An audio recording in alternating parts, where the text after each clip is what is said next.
Voici la pomme de discorde, ces vêtements d'occasion bon marché que l'on trouvait facilement sur les étals de Kigali. Mais il y a 2 ans, le gouvernement rwandais a décidé de stopper cette invasion de fripes pour développer le Made in Rwanda. Des droits de douane à l'importation multipliés par 12 pour les habits, par 10 pour les chaussures. Principale victime chez les exportateurs, les États-Unis. Il n'en fallait pas moins pour que le Rwanda devienne une nouvelle cible de la politique commerciale américaine. Washington vient de mettre fin aux avantages commerciaux qui étaient accordés aux vêtements rwandais dans le cadre de l'AGOA, un accord signé en 2000. Le Rwanda était le seul pays à avoir tenu tête aux États-Unis sur ce dossier.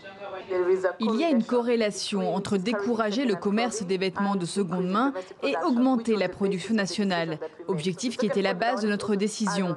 Le deuxième point que je voulais ajouter est que le Rwanda reste ouvert à s'engager avec les États-Unis ainsi qu'avec tout autre pays sur un accord commercial mutuellement bénéfique.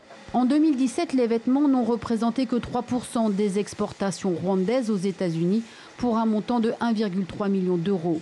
Mais la mesure de rétorsion américaine devrait néanmoins causer du tort à l'industrie textile rwandaise.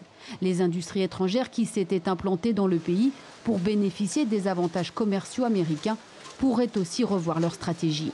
Nous nous attendons à ce que certaines entreprises rwandaises soient touchées, en particulier une usine de vêtements qui appartient à des Chinois. Mais nous avons un plan pour elles, nous avons discuté avec elles et nous allons les aider pour la transition.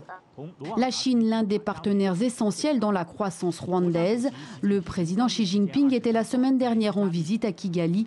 Pas moins de 15 accords bilatéraux ont été signés pour plusieurs millions de dollars. Un mot de sport avant de passer au MAG. Au Nigeria, les championnats